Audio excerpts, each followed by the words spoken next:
You're listening to the Plane Talking UK podcast, the UK-based podcast written by a passenger for anyone. And here are your hosts, Carla Stebbings, Matt Smith and Neville Bounds. You know, we really need to update those audios to I include Armando, don't we? Yeah, we do, absolutely. Well, when have you got your hair cut next?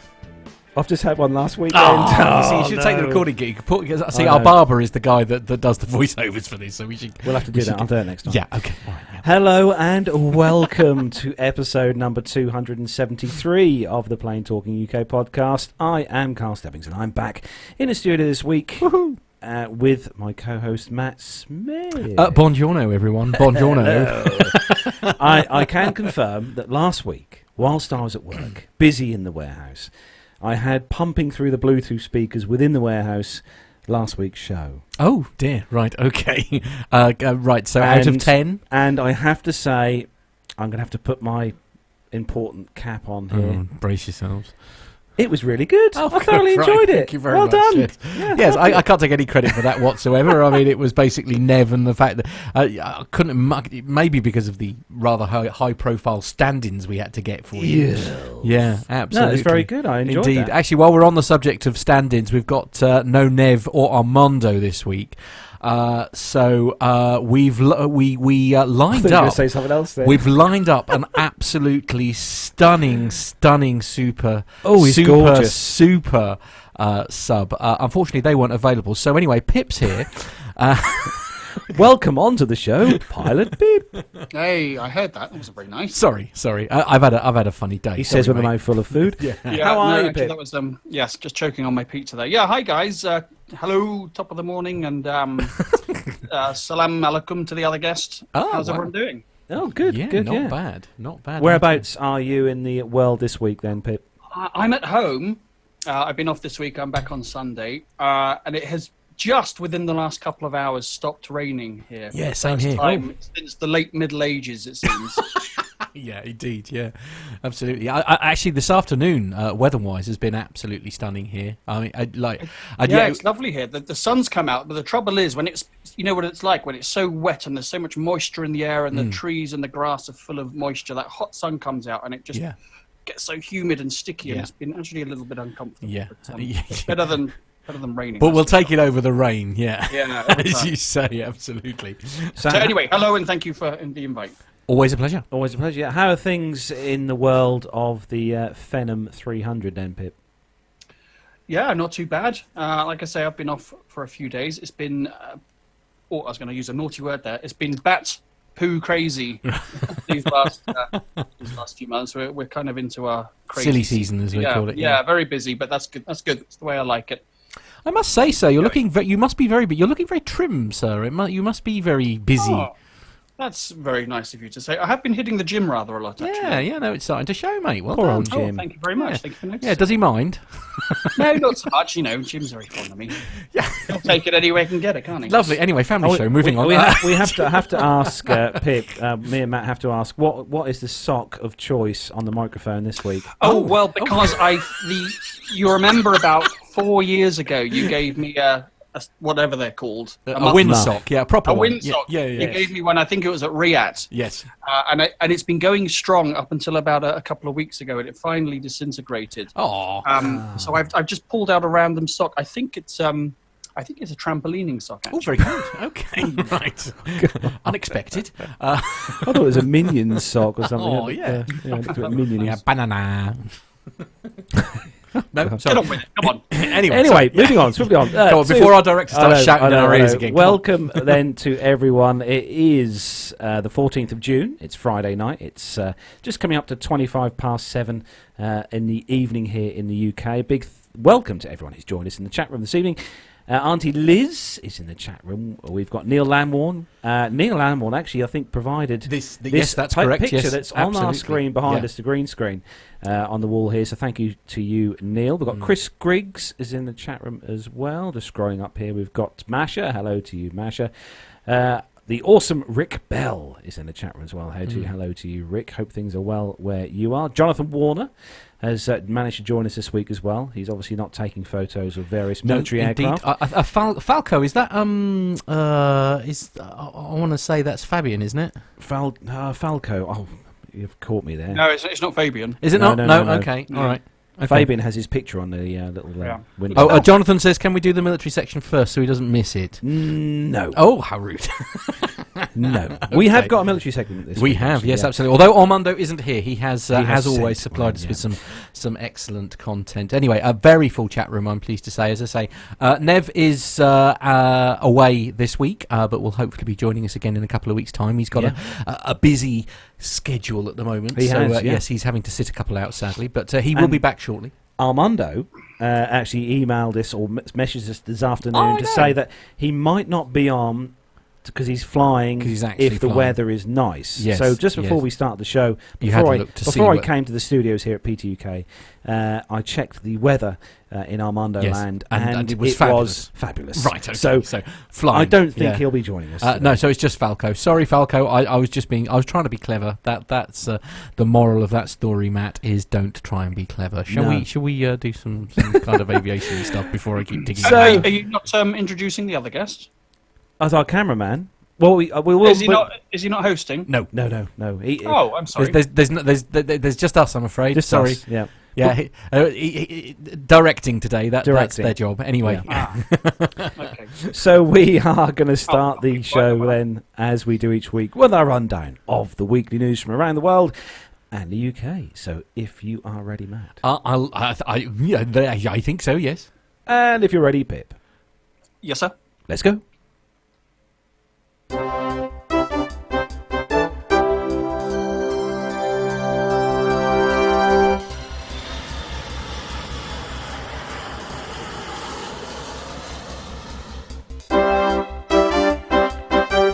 So, kicking off this week's first news story, and I thought you'd sorted that out, Matt. Yes, I didn't. Yes. The first news story this week is a Ryanair story, and I thought I'd give Matt a break this week for a special reason, because the first news story I know why you've kept this for yourself. Involves the country the of home Malta, of Carlos, my second home.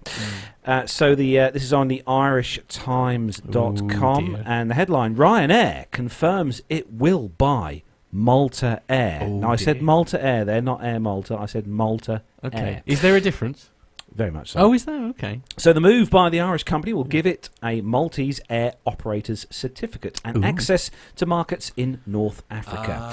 Ryanair confirmed on Tuesday this week it will buy Malta Air in a move that will open more non-EU markets to the Irish airline. It emerged this week that Ryanair was close to buying Malta Air, a start-up carrier based on the Mediterranean island, which is awesome. I love going on holiday there. Anyway, the Irish company confirmed that it has agreed to buy the carrier, which will give it the Maltese Air Operator's Certificate, AOC, airline license, and access to markets across Europe. Ryanair said that it expected to complete the deal by the end of June. Following, the company will switch 6 Malta-based aircraft on the country's register and increase this number to 10 within 3 years. With the airline predicted it would create more than 350 jobs. That's good. The Irish airline, Ryanair, will brand its Malta-based fleet in Malta Air colours for summer 2020. The company will also move Ryanair aircraft from France, Italy and Germany onto its Maltese AOC, which it says will allow their crews pays income taxes locally instead of in the Republic, as they are obliged to under the airline's Irish AOC. Michael O'Leary, Matt's favourite buddy, Ryanair's chief executive, welcomed Malta Air to the Irish group. He said that Malta Air would fly the country's name and flag to more than 60 destinations in Europe and North Africa, as Ryanair sought to grow its Maltese-based fleet routes, traffic and jobs over the next 3 years. Malta's Minister for Tourism, Conrad Mizzi, said the relationship between country and Ryanair had evolved into a successful collaboration. He said that we welcome Ryanair's commitment to operate and grow a fully fledged Malta-based airline, which will contribute in a large way to the country's development. Mr. O'Leary noted that Ryanair looked forward to working with the Maltese Civil Aviation Directive, while the airline added more than 50 craft to the country's register.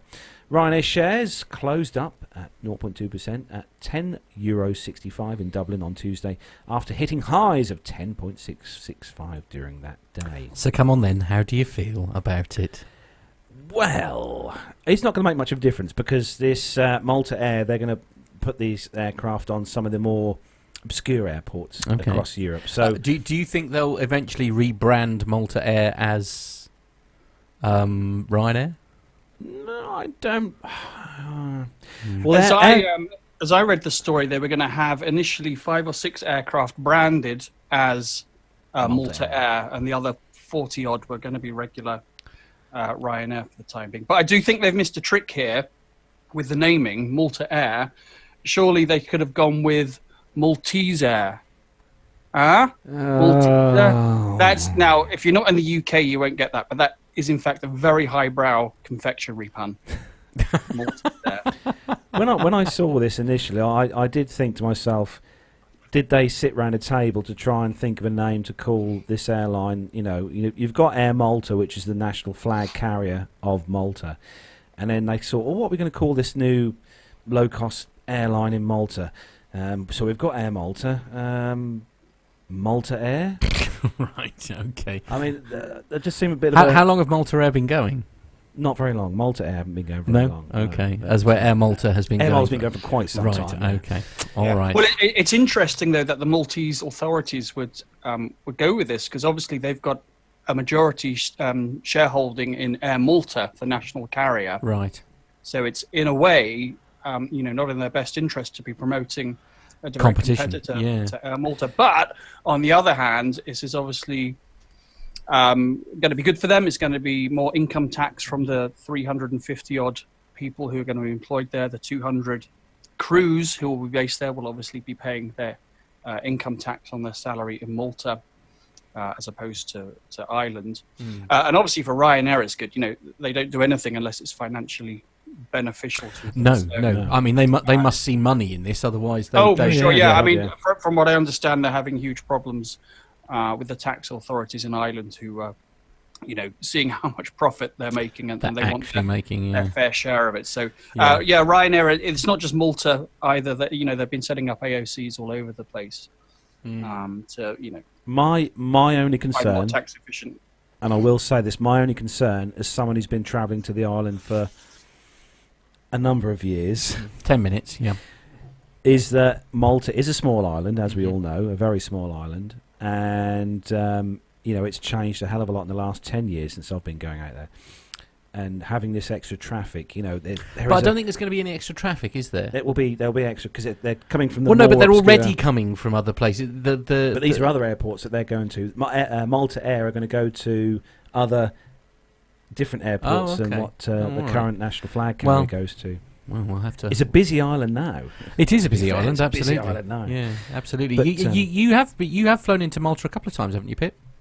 Me? Oh yeah, many times. Yeah, I love it. Yeah, I love it. One of my favourite places to go. I can see why Carlos loves it. Yeah, absolutely.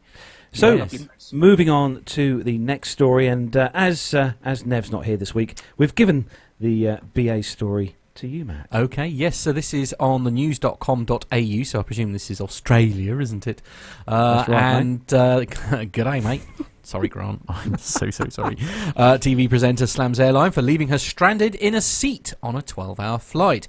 A TV star has slammed British Airways cabin crew for stranding her on a 12-hour flight and then giving a stunning response to her cries for help. A TV presenter has I hate this when they do a headline and then they repeat the headline in the paragraph. Anyway, Sophie Morgan, who has fronted shows for the BBC and Channel 4, said she was unable to contact a flight attendant for more than half an hour on a trip from Buenos Aires to London. The Sun reports the 34-year-old said that she wanted to get some water to take some pills, but no one answered the call.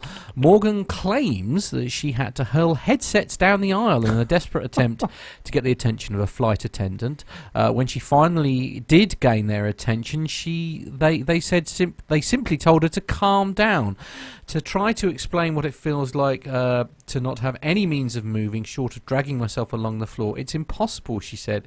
It's not okay to be treated this badly. So British Airways has since apologised to Morgan and launched an investigation into what happened. Morgan, who fronted Channel 4's Paralympic coverage in 2016, was paralysed from the chest down in a car accident when she was just 18 years old. The TV presenter was flying out to the Argentinian capital to speak at the Global Disability Summit. On Monday morning, she took to Twitter to slam the airline service on the flight. Just flown 12 hours with British Airways, she said. During the flight, I was left unassisted without my chair and with no means of contacting a flight attendant for over half an hour. Called repeatedly but no answer. You have a duty of care. How can you do that to someone who can't walk? Now, presumably she was in a seat and would have had access to the call button that's above her head. Now, when I've been on flights and stuff, I mean, as soon as it goes bing bong, I mean, you literally, it's like rabbit in headlights almost. You know, cabin crew's heads spin round 360 degrees to wherever that light has appeared in the console above their head. You must have been on some good flights, because I've never seen that response have before. No. Well, no, I mean, I'm speaking from Ryanair's perspective. As soon as there's a bing bong, I mean, that's literally it's like literally where did that come from? What's going on? Usually, because I know a lot of I don't think it's just Ryanair, but I think a lot of airlines use that as a way of communicating with other cabin crew. If you know, to get their attention, to sort of like, especially if they're in service. I'm sure I'll be corrected if I'm incorrect there. So something seems very, very odd there, that you know that she didn't. I just think BA are having a bit of a bad time at the moment.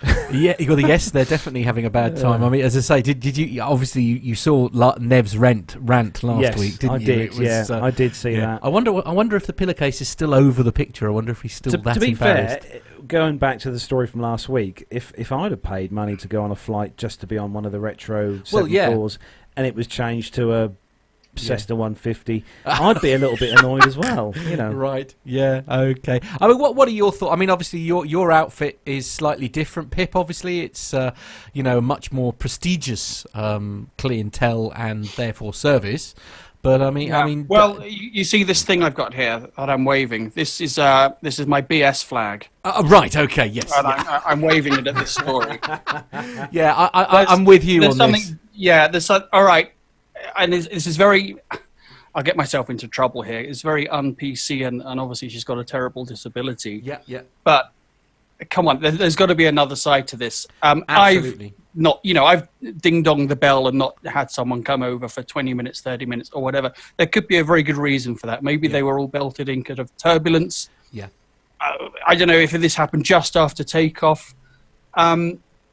You know, and what did it say in the story? That she desperately needed a bottle of water for her pills or something. Yeah, absolutely. Well, how about planning ahead and taking a bottle of water with you? Yeah. I mean, that's a fair argument. Yeah. I mean, she may well have a legitimate gripe here, but this just seems to be someone seeking a bit of attention. Text coming into my phone here have also suggested turbulence or possibly dealing with another medical. It could be anything. So I'd like to hear what BA have to say. Yeah, absolutely. I mean, I'm just scanning through the story here. There's no sort of statement, if you see what I mean, from BA has a statement at the bottom there. Oh, yes. Yeah. So British Airways addressed the incident in a statement. We carry hundreds of thousands of customers with disabilities each year, and we work hard to provide help and assistance throughout the whole journey from the point of booking to the final arrival, the airline said. We are sorry to hear about this experience, and we're investigating what happened as a matter of urgency. We've apologised to the customer, and we're in direct contact to try and resolve the situation. Yeah, I mean... I don't know. I think we're missing. I'm not necessarily siding with BA, but I'm just saying, you know, hold your horses a second, because maybe there's more to this. Absolutely. The only bit I will agree with, and it is very frustrating when you want to get in touch with a company like BA, a big corporation, or you want to complain, and it's just impossible to get anywhere with it. So that I can appreciate that. Yeah, you can sort of sympathise with that, absolutely. Well, and a lot of people have had to resort to tweeting, haven't they, to get any kind of response from these various airlines. You know, it seems to be the only way to get stuff done. Very much so. So next story, Pip, is one for you, and it's a story that's especially for anyone who loves the Delta Airlines. Yeah, now I assume this was from Fox News, because I saw the headline and thought, fake news. But this is not from Fox News. This is Minnesota.CBS Local. And the headline is, Delta named best U.S. airline. Oh. Dun, dun, dun. Delta Airlines has been honored as the best domestic airline by Fodor's Travel Awards. Very prestigious awards, that is. the carrier edged out Southwest Airlines for the title. Fodor's reported that they reached their decision based on the newness of the airline's fleet of planes and the number of flights they offer. Not only does Delta itself fly passengers to over 325 destinations around the world, but it also partners with SkyTeam and their 1,550 worldwide destinations and 19 partner airlines. So there's basically nowhere in the world that they don't go, the article mentioned. That's fantastic English. Is there more to this story? Because I've just got a bunch of ads. I'm sure there was more to that story. Oh, well, that's the gist of it anyway. Well, actually, that if you go on to Fodor's Travel Awards site, they've actually got the list on, just a quick list on here. And obviously the best airline, US airline, as Pip said, was Delta. The runner-up was Southwest Airlines, which I'm not surprised. The best international airline, according to these guys, was Emirates. They were the winner. Runners-up were Cathay Pacific. I'm not surprised. Cathay are really, really good. The other one they actually done the best airline for plus-sized passengers. Oh, the winner was JetBlue. You have my attention. Sorry. The winner was JetBlue. The winner was JetBlue, and the runner-up was Delta Airlines again. Was it? Which was okay. Yeah. And just quickly before we go, obviously because we've got Pip here at the moment, obviously Pip flies a very posh, private jet.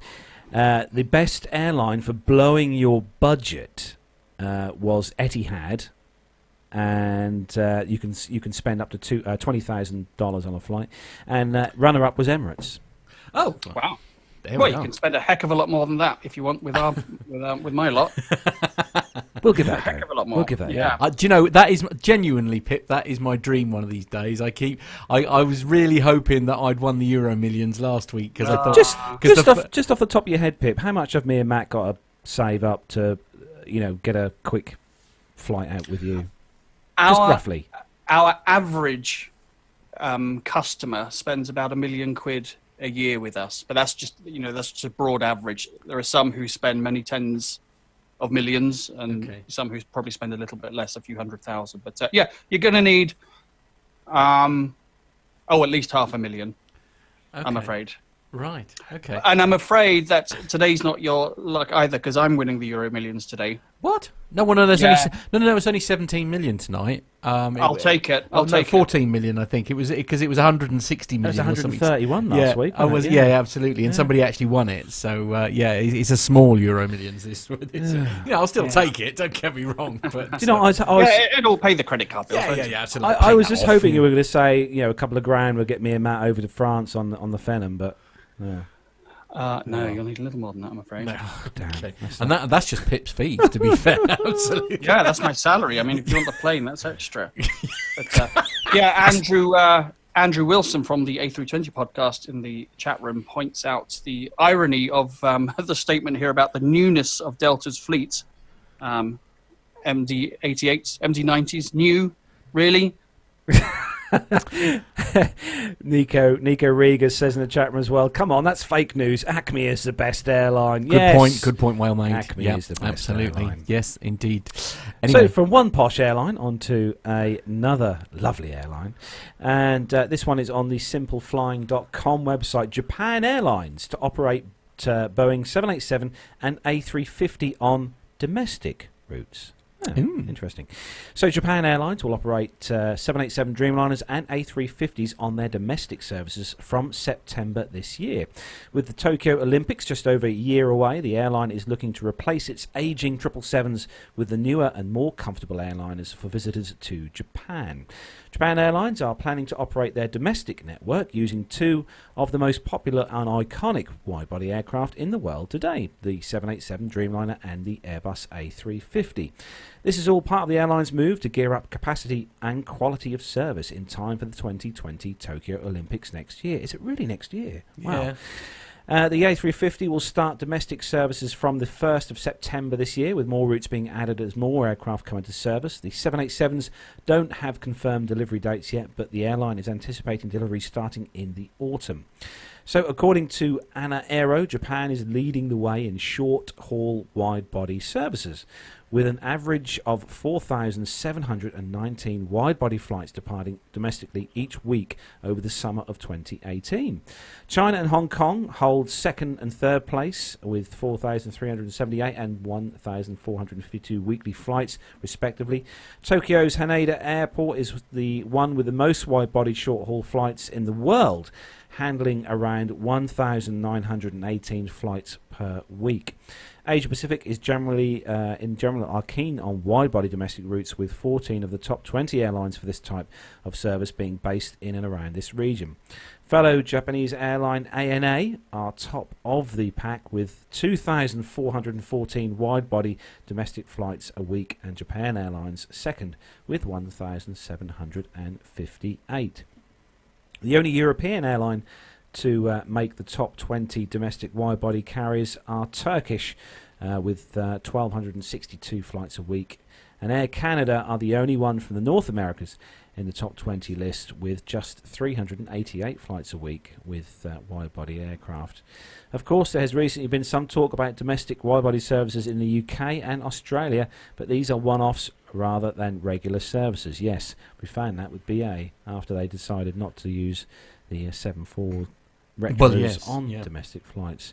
So this is quite interesting. This just goes to show, though, just how many people want to travel in and around, the areas Japan and China and stuff. And there's so many people that they're having to put wide-bodied aircraft on rather than usual 737s and A320s. So it's a busy. Well, market. I mean, then they don't do that if unless they need to, do they? So.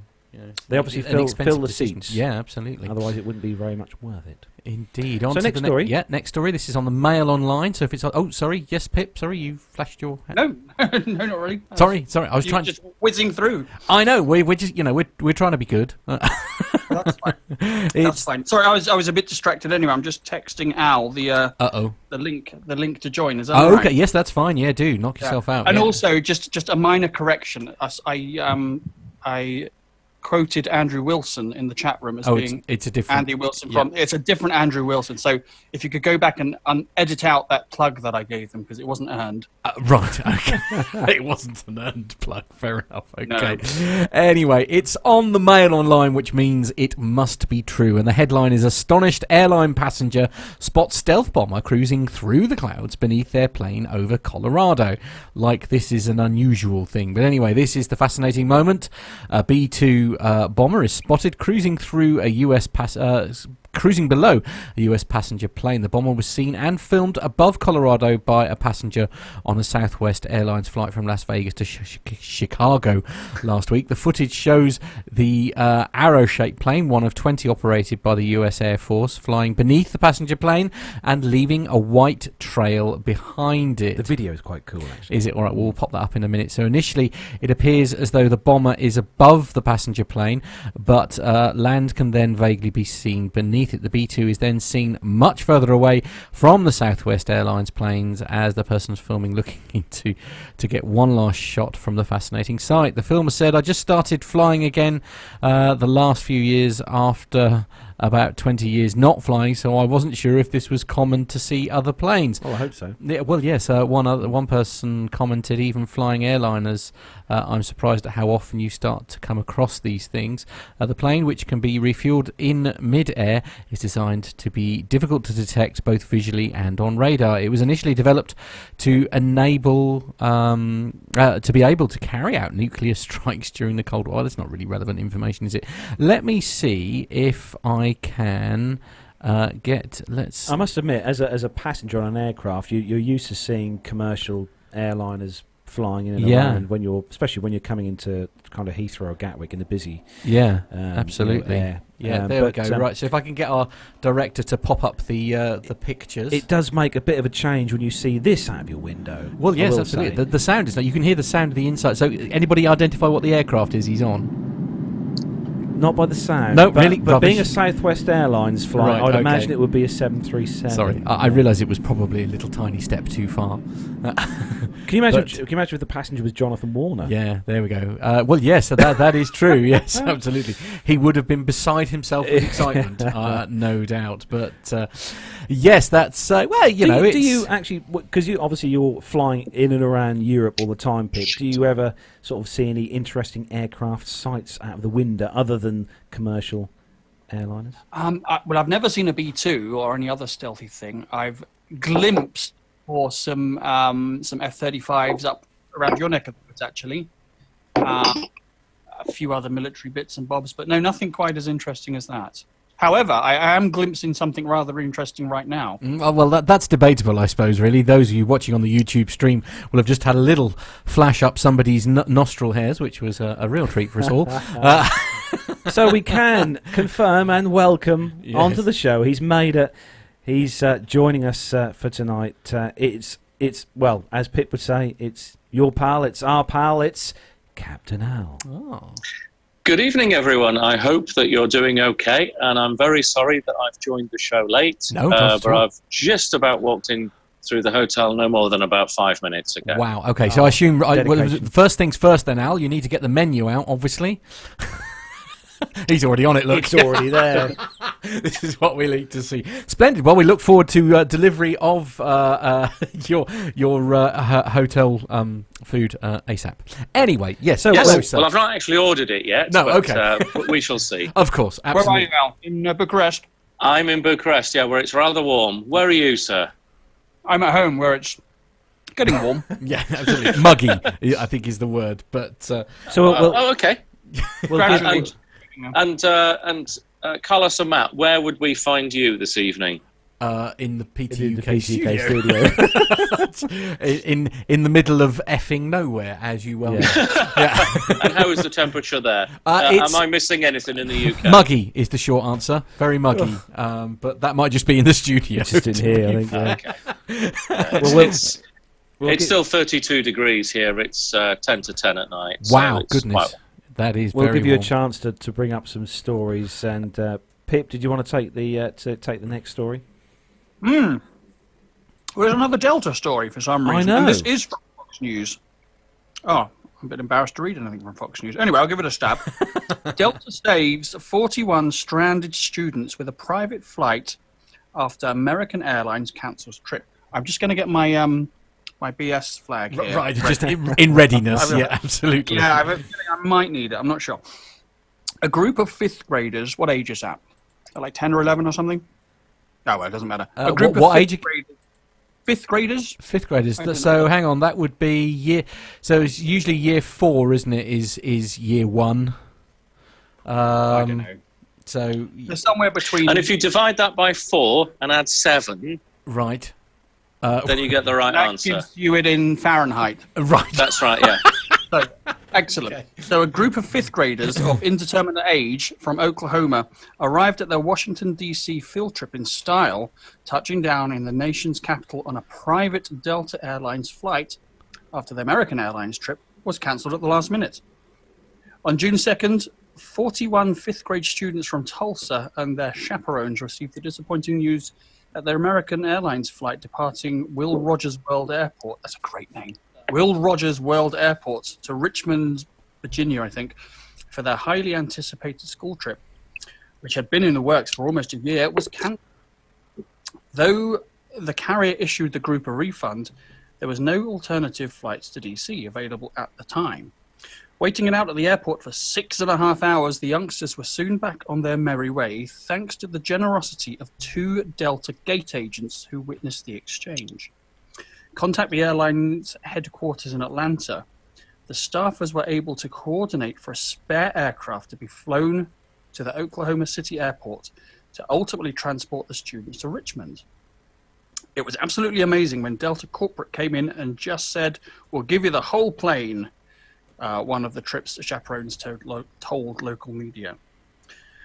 Then they post a whole bunch of tweets. We're not interested in that. It was an absolute pleasure to assist you in your time of need, and we're glad that we were able to help with such an amazing group. of kids, reps for the carrier warmly wrote in reply. See if there's anything else relevant there. Not especially. Tell you what, Delta's having a really good time at the moment. No, I'm not waving my BS flag, but I'm certainly raising my BS eyebrow. Questionable eye. Yeah, Yes. I mean, if this is true, that's fantastic. Well done, Delta. A huge gesture of generosity. But I can't for the life of me see exactly. Yes, I can't for the life of me see how this came about. How two gate agents had, well, not the authority, but had the sort of the channel to the top of the Atlanta corporate, department who makes these decisions, and we're able to talk them into ferrying in an entire aeroplane just to take these kids gratis halfway across the country. I don't see how. I feel there's an element to this story missing. Maybe there was an aircraft that was going there anyway, which is great. But I don't know. I feel like there's something missing. Yeah, you can't help but feel that we're a part of the story missing, at least. Yeah. Yeah, I think so. But anyway, it's a good news story, and the kids got to where they needed to go. So, thumbs up, Delta. Thumbs up, Delta. Well, if it happens to be entirely true as advertised, it would be awfully nice. I'd love to go to Barbados in a couple of days. So if Delta can just, fit it in, if they've got a spare aircraft. Obviously we could get a few more people on board, so it's not just, me. Oh, I'll come if it's if it's free. To be perfectly honest, I'm not adverse to going to kidnap a load of children. We could, then they can run a similar story again. We're probably in a slightly weird area there, Al. So the idea of you kidnapping children doesn't sit comfortably with me. I'm logging off from this chat before we go off. Absolutely. Yeah. Bye now. Yeah. And so that's where we bring episode 273 to a close. I certainly am. Check it out, will you not? Domino's. Oh dear. Oh, shameless. God, he wants free pizza now as well, doesn't he? Anyway, we're going to move on to the next story. Carlos. Captain Al, do you want to take the next one, Al, or are you? Is this the Spirit one? That is the Spirit one, yeah. About from vaping. The jizz.com website. Yeah. Oh, right. Okay. So the headline is dumbass thinks he can vape into a bag on Spirit Airlines flight. Right. And gets a lifetime ban. And here's the report. Well, in fact, you've heard the whole story there in one sentence, haven't you? So pretty good copywriting, actually, from Katie Keck. Yeah. So anyway, the story runs thus. A Spirit Airlines passenger, this will be in the United States, has reportedly been banned for life. So, in fact, he hasn't. It's just reported. For vaping during a recent flight and setting off the plane's bathroom smoke alarm. Well, I thought Spirit was a low-cost airline. I didn't realise they had a full bath in there. Okay, no problems. Well, that's enhanced the in-flight service, doesn't it? I'll just go and take a bath. Right. Okay. Anyway, moving on. The incident occurred on Tuesday on flight 985 from Detroit to New Orleans. The Times Picayune, I've got no idea how that is, reported Saturday. Jefferson Parish Sheriff's spokesman, Captain Jason Ravadi, told CNN the man, a 30-year-old Florida resident, first smoked an e-cigarette at his seat and blew the vapor into a bag, at which time he was informed by a flight attendant that in-flight smoking was not permitted. According to the Times Picayune, and I'm guessing this is a local newspaper, the flight attendants soon after saw the man make a beeline for the aircraft's bathroom. While the man was in the bathroom, probably waiting for his bath to fill up, of course, because we know how slow the water comes out of the tap on aeroplanes. Yeah. The plane's smoke alarm sounded in the cockpit, reportedly forcing the plane to descend 35,000 feet to shut it off. Okay, well, I'd love to know who reported that.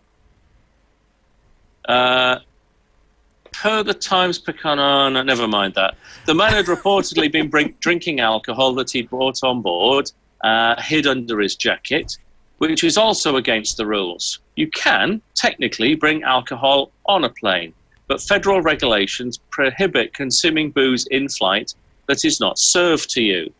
A flight attendant told Business Insider in 2017 that flyers can be fined up to $11,000 for turning their flight into their personal bar.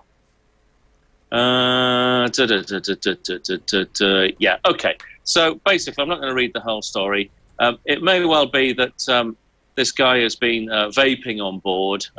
It does happen from time to time. And to be perfectly honest, it's as annoying as anybody smoking anything else. So the rules are the rules. You can't smoke. So, yes, if he's been arrested, well, then that's it. And the courts will decide what fate is dished out to him.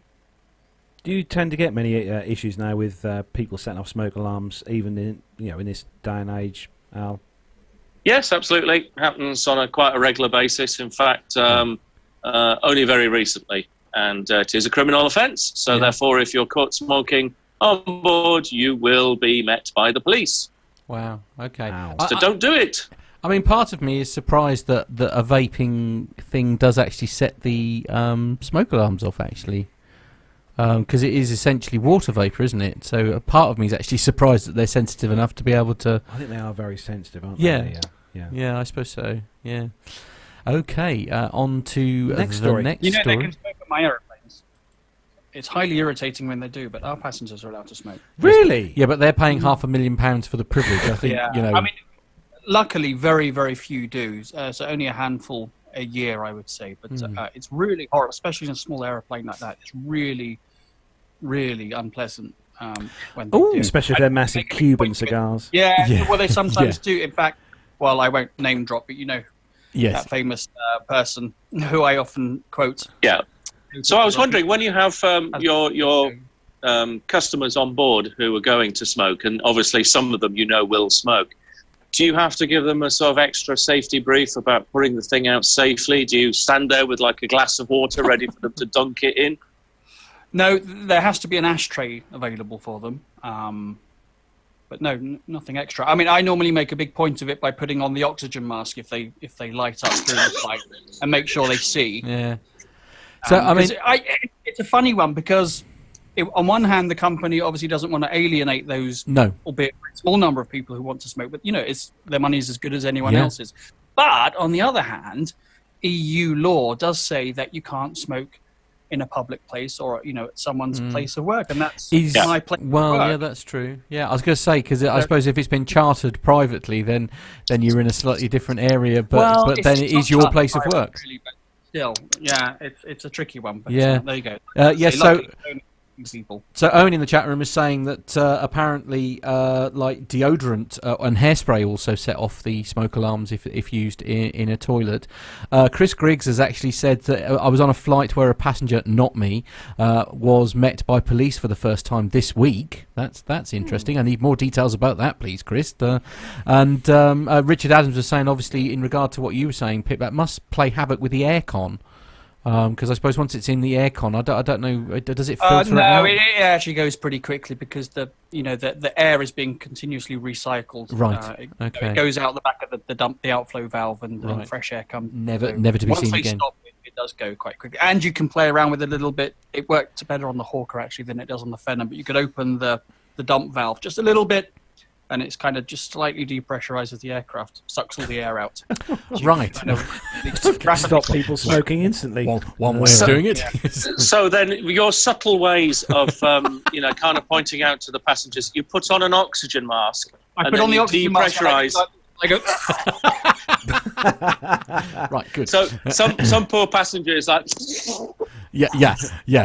So somebody's face is turned inside out, essentially. Is it? I'll put the cigar out then, shall I, gentlemen? Okay. Yeah, please. I make it subtle, but they get the message. Right. Okay. I was going to say, is it at that point, Pip, that you both disappear out of sight from the passengers and Otto suddenly inflates at the controls?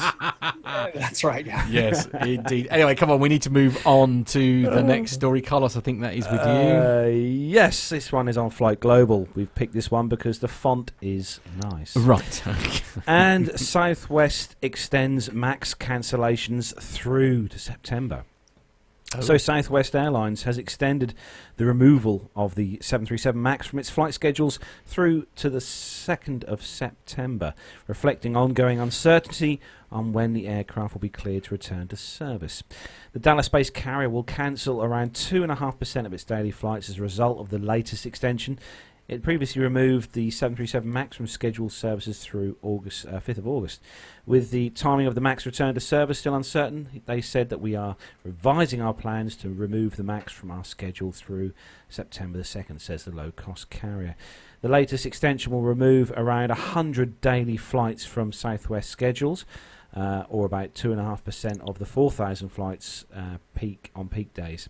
Southwest had operated 34 of the 737 MAX 8s prior to the US Federal Aviation Administration grounding the aircraft on the 13th of March, making the airline the largest operator of the type at the time of grounding. Boeing is continuing with efforts to certify a software upgrade for the aircraft to return the 737 MAX to service. And they said we are encouraged by the report progress and proposed path forward for returning the aircraft to service. And we remain confident that once certified, the FAA will enhancements will support the safe operation of the MAX, says Southwest. Early this month, American Airlines said it was removing the 737 MAX from schedules through the 3rd of September. Southwest, an all 737 airline, is the world's biggest 737 operator.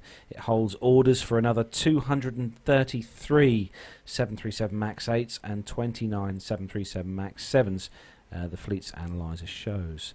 So still delays on the MAX. Yeah, and just a quick update on that.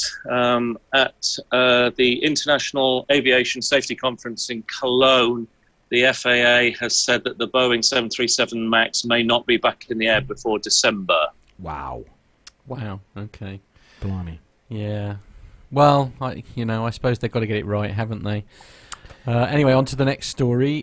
This is on the CH Aviation, and I've decided I'm not going to. I've decided I'm not going to read this story because of the font chosen on this website. It is tiny and horrendous. The Chinese. This is CH Aviation is the website, and the headline is Chinese Airlines mull order for 100 Boeing 777-9s. Wow! Despite headwinds related to this, really is a very small font related to the trade war between the United States and China, as well as the ongoing 737 MAX grounding, Boeing is in talks with unspecified Chinese airlines for a wide-body order which could include 100 aircraft, Bloomberg has reported. According to the news agency sources, talks are ongoing, but no order announcement is imminent.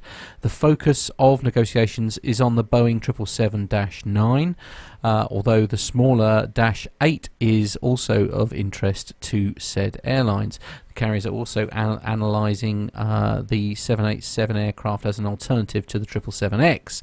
Chinese airlines will not place an order before receiving a green light from the government, which in turn is dependent on the political developments. Small part of me is wondering if this is some kind of clever play or ploy, but anyway, according to CH Aviation's Fleet's Advanced Module, Boeing has not yet secured any firm orders for the 777X family aircraft from mainland China, although Cathay Pacific signed up for 21-9s in terms of the current generation 777 units. There are now 86 aircraft active in China. Air China operates 28 777-300ERs. Air China's cargo have 8 777-Fs, and China Cargo Airlines has 6 777Fs. China Eastern Airlines has 20 of the 777-300ERs, and China Southern Airlines 12 of the -300ERs and 12 Freightliners. 100 of these, Matt. These, I'm just looking online. This is the current list price. Obviously, they don't play list price. They never play list price. But at the 2019 list price for one of these on the Dash 9 is $442 million. Right. Okay. Times 10. See, I can't help but play the suspicious political games being played card here. I'm sure I'm being terribly unkind here. But $442 million dollars per absolutely. aircraft. I suspect for that kind of money, Trump might do as he's told. Anyway, yes. Sorry, controversial. Probably. No, it's good. It's finally, it's probably some good news that Boeing really needs, I think, at the moment. Yeah, absolutely, definitely. Yeah, it's they've they've just got to get the MAX thing right, haven't they? Yeah. So I think a few more months of delay is not really going to make a huge difference in the great scheme of things, is it? I wonder, though, whether the delay, not the delays, but the problems that they've had with the 737 MAX is going to delay their 757 replacement. You know, the new mid-range. There's a 797, wasn't it? Yeah. Yeah, I see what you mean. I wonder whether it's, because, they've got problems, though. They've had problems. They have problems with the 787.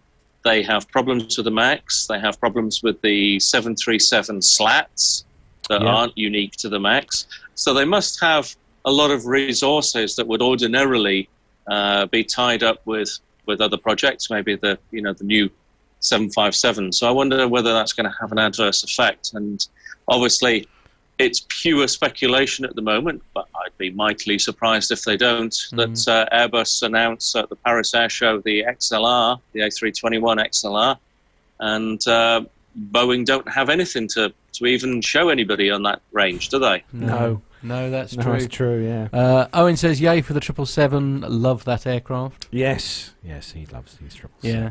Have you been on? Has anybody been on a 777? Yeah, with Emirates, a number of times. Yeah. You like very it? Nice, yeah. Very nice, yeah. What about you, Al? What, the 777? Yeah. Yes, I have been on it a few times. I find it reasonable enough. I think in many respects, a lot depends on the airline that is operating the 777. But I find it reasonably comfortable. I came back from LA on the 787 just recently. I have to say, I'm trying not to be too partisan here, but I find the 787 very plasticky.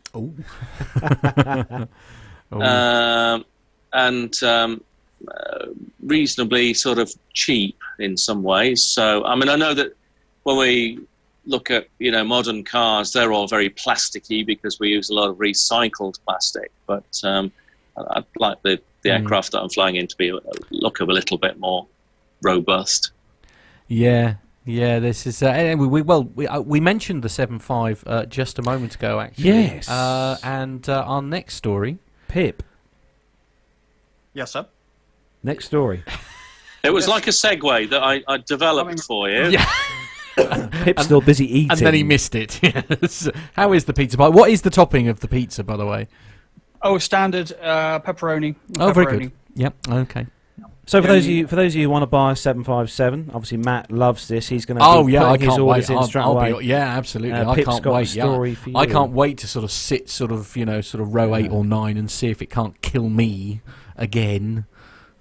Yes. So if you are looking to buy one, then get in touch with me, and I'll take a small commission because I've got one that might just fit the bill. And it's Nepal Airlines puts its last 757 up for sale. Ooh. Nepal Airlines of Kathmandu has put its last remaining Boeing 757-200 up for sale after the state-owned carriers board approved the motion. The 31-year-old twin jet, which features 16 seats in business class and 174 in economy, is powered by Rolls-Royce RB211s. Ooh. Currently stored in Kathmandu, Nepal Airlines had intended to have the aircraft undergo a C-check earlier this year, only to abandon the plan, citing costs. It will therefore be sold as is. According to the board minutes seen by the Nepal Live portal. Sorry, that's someone sending. In fact, that's Al sending me a text message. Good timing, Al. Well, I'm just asking for the leftover bits from his pizza. Well, this is it. It's yours if you want it. I bet you've not eaten your crusts, have you? No. I left that crust. Just that one. Good. Have you gone for cheesy stuffed? No, I didn't. That's just, too unhealthy. Okay, before we get into trouble. So anyway, you were saying, Pip, about this. Okay. Yada, yada, yada. Yes, it has been valued up to US dollars $9.652 million. The airline has since set the price at $7.8 million as the minimum asking price. Seems like a bargain to me. Nepal Airlines sold its other 757s to BB Airways back in 2017. However, with long-stalled carrier with the long-stalled carrier having failed to resecure its Air Operator Certificate AOC. This particular aircraft has languished at Kathmandu ever since. Oh. How sad. So yes, if you have 8-ish million quid, then knock yourself out. Actually, I was just looking at the history. It's only had the two owners from new, Nepal Airlines and Royal Nepal Airlines. I suppose that's... Yeah, but I'm guessing a C-check is not the same price as your average MOT.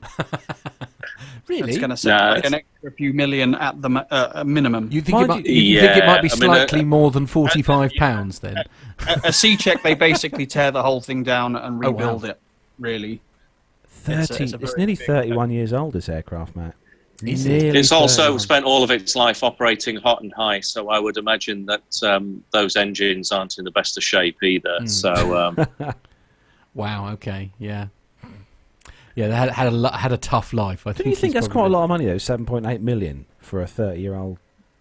I don't commercial jet. I mean, considering they're usually several hundred million when you buy them, like new. Yeah, I think that's a lot of money really for that. Well, mind you, people might be interested in it because it's, I'll have to speak to my boss. Right. Okay. Yeah. 3 to 4 million per engine for an overhaul.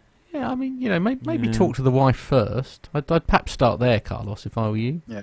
I would have thought 20 million to get this thing airworthy. Airworthy. I hear the APG guys are looking for a party bus for Oshkosh next year. And good point. Yes, that would be perfect. Yeah, absolutely. Yeah. Yeah, they can afford it for sure. Yeah, absolutely. Yeah. The coffee fund, I'm sure, will be able to stretch to that, no problem. So, Al, we'll give you this next story, Beans. It's an Airbus story. Okay, hang on. I've moved away from it. I was prepared. Oh, it's reloading. Right, here we go. This comes from North Wales Live, and it's... Oh, no. I'm already scared. So the article reads. Yeah, you're not allowed to read. You're not allowed to read any of the banner ads that are around it. All right. Okay. Well, they'll be in Romanian anyway, so I wouldn't worry too much. Oh, okay. Right. So the Airbus site that developed Concorde reveals plane that could revolutionize wing design. The Albatross 1 could transform the wings made at Broughton in the future. Airbus engineers have developed a scale model aeroplane with the first in-flight flapping wing tips that could revolutionize aircraft wing design. What? Yes. It isn't April 1st, everyone, but I'll read on. The aerospace giant has drawn on nature to develop its semi-aeroelastic hinge concept to reduce drag and overall wing weight while combating the effects of turbulence and wind gusts. No comments. Known as Albatross 1, the remote-controlled aircraft has already taken its first flights to prove the concept, and the team will now conduct further testing before the demonstrator, based on the manufacturer's A321 plane, is scaled up further. It has been developed at Filton, near Bristol, and could change the wings made at Broughton in the future. Jean-Priest Dumont, Airbus's Executive Vice President of Engineering, said Albatross 1 was the first Filton aircraft since Concorde. While hinged wingtips are not new, military jets employ them to allow greater storage capacity on aircraft carriers. The Airbus demonstrator is the first aircraft to trial in-flight, freely flapping wingtips to relieve the effects of wind gusts and turbulence, explained Airbus engineer Tom Wilson. We drew inspiration from nature. The Albatross marine bird locks its wings at the shoulder for long-distance soaring, but unlocks them when wind gusts occur or manoeuvring is required.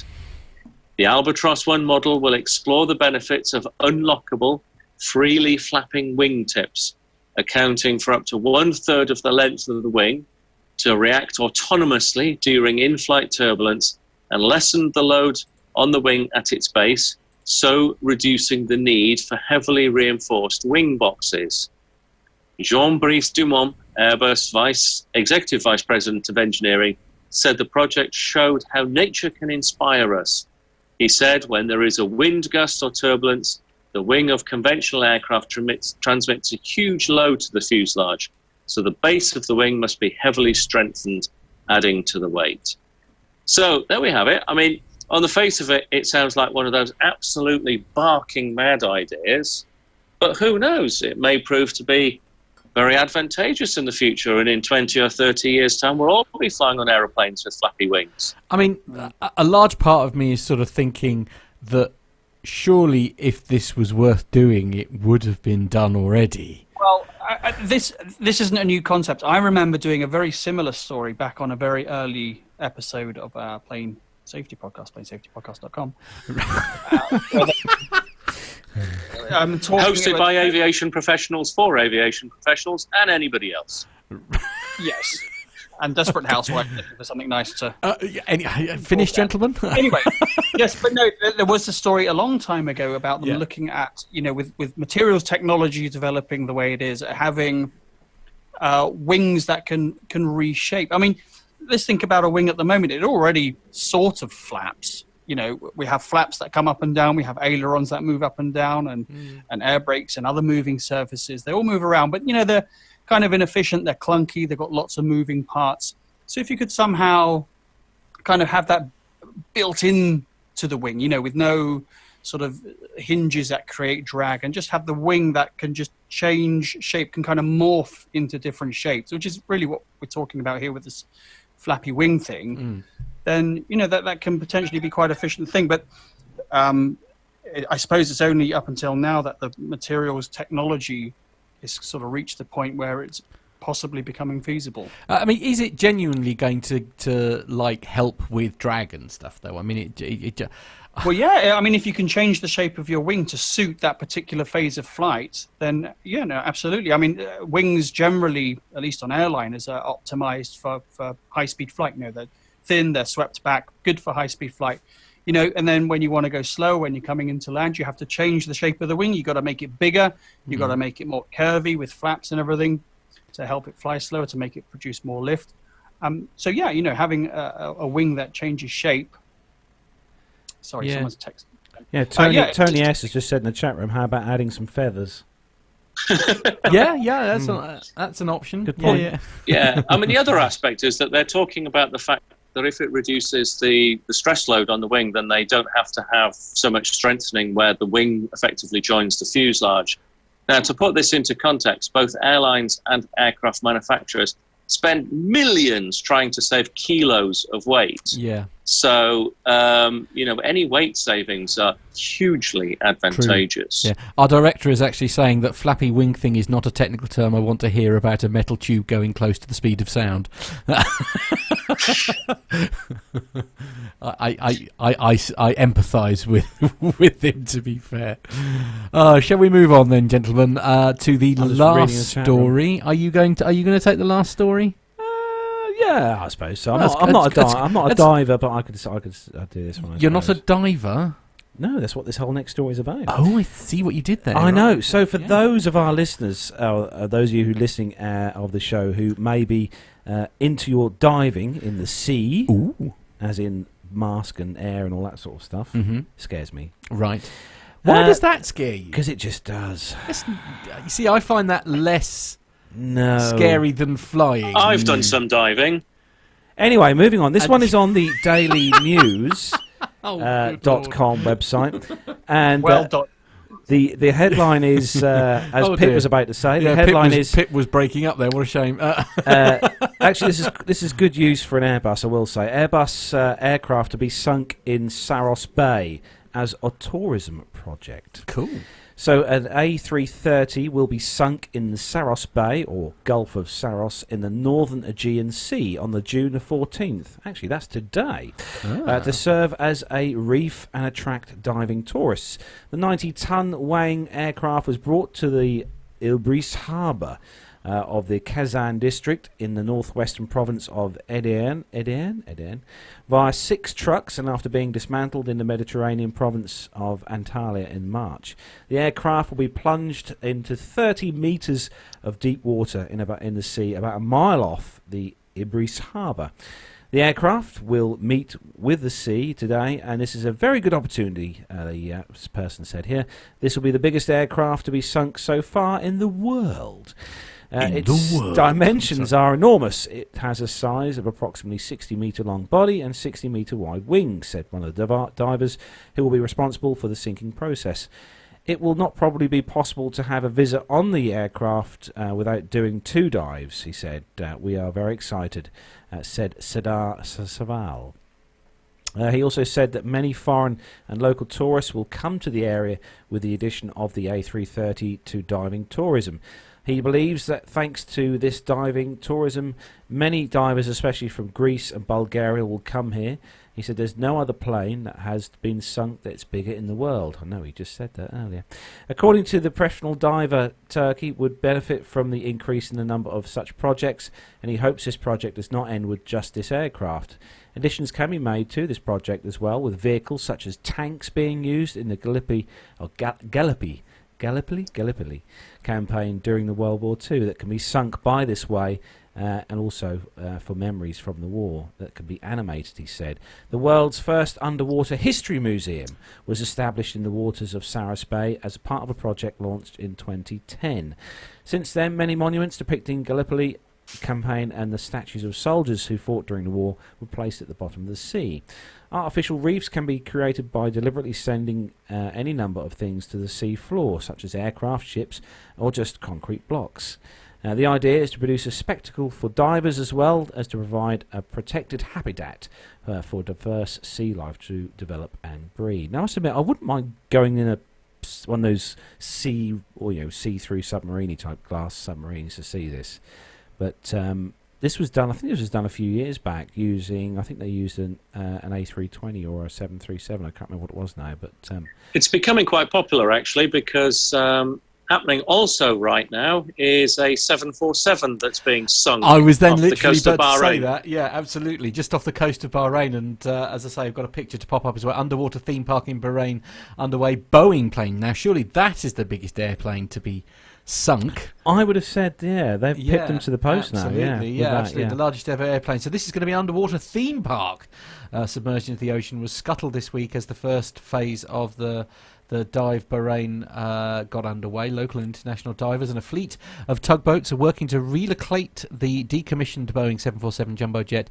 to its new home in the Arabian Gulf. The 70-metre long plane was brought from a Dubai-based airline. It is expected to rest at the depths of around 24 metres and will be positioned nose up in the water to allow novice divers access to the aircraft at shallower depths. The Boeing will be the centrepiece for Bahrain's new underwater attraction, which will be the largest underwater theme park in the world when complete. So so as you say, it's obviously a thing. See, it's one of the few things I would love to do. Go on. Yes, sorry, Richard Adams has picked us something special for you, Matt, in regards to this story. He says another lake at Gildenburg, I think that's how you pronounce Gildenburg Water, has a double-decker bus also sunk in the bottom of the lake for divers to dive on. Oh, okay. It also says with added pike. With pike, yeah, absolutely.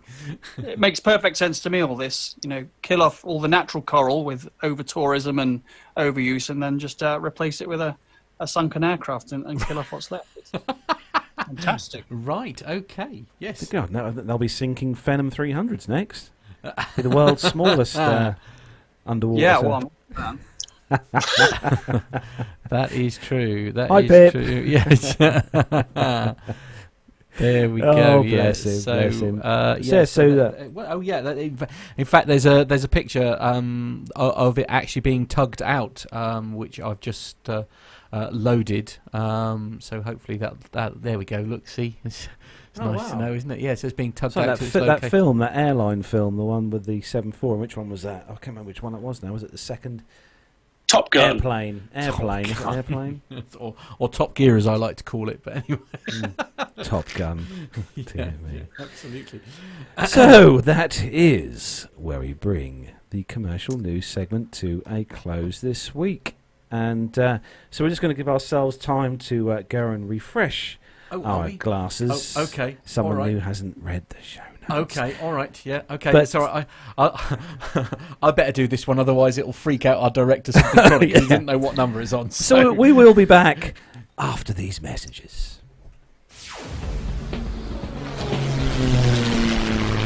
Find this and other great shows at the Aviation Media Network. TheVoicesInYourHead.com.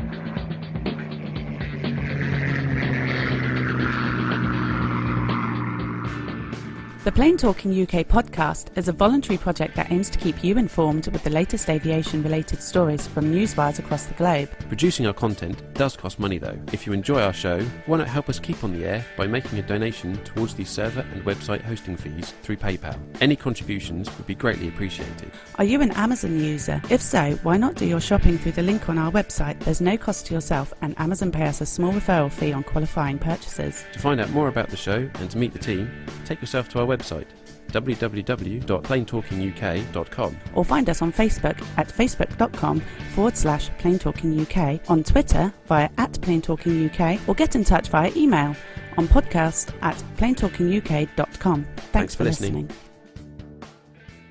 Flybe 5823 Trent Dane for 23-hour Manchester, Wizz Air 6X, climb flight level 210, direct to Bretlands Park.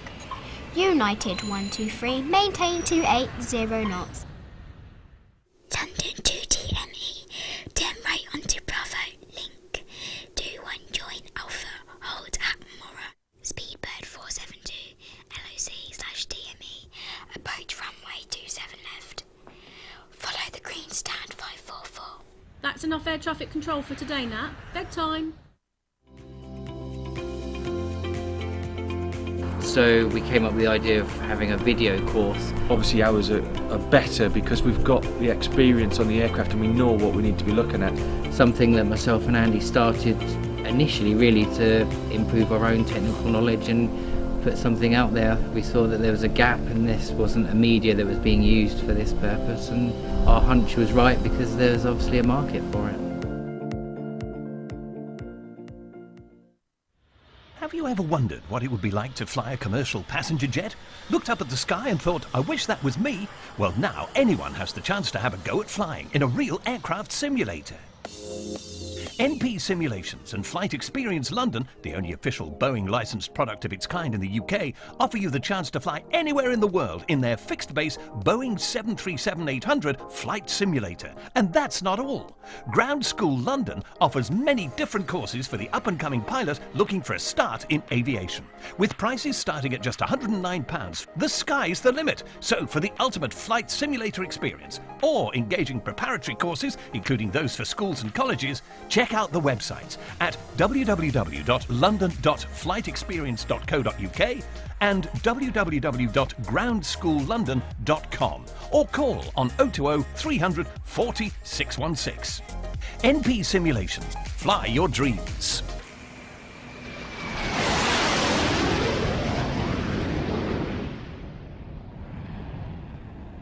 Welcome back. We're here. We refilled the glasses of orange squash. Yes. And I will say, Matt, I've only just brought that orange squash up, and you've already drunk over half of the glass. Well, it's a very generous gift. Thank you. I wonder if you could perhaps bring one next week. Is that because it's so cold in this studio? Yes, it's really quite. I have thought about putting the heating on. I'm not going to lie. Oh, blimey, we need to invest in a fan in here. Okay, all right. Yes, I'll leave that with you. Shall I? Yep. Next Patreon payout, we're going to buy a new fan for the studio. Anyway, next. So we are going to move on then. We've got some military news stories to cover now, which have been put to us by the awesome Armando, who is currently probably around about in the air somewhere. 6,000-7,000 feet flying somewhere across the US. So hope you're watching the show, Armando.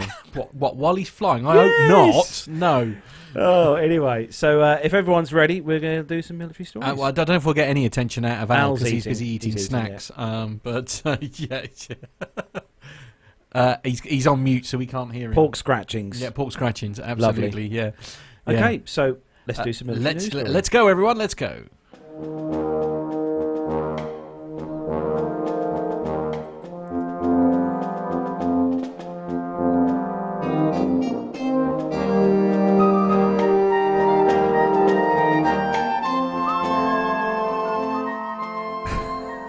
someone whistling.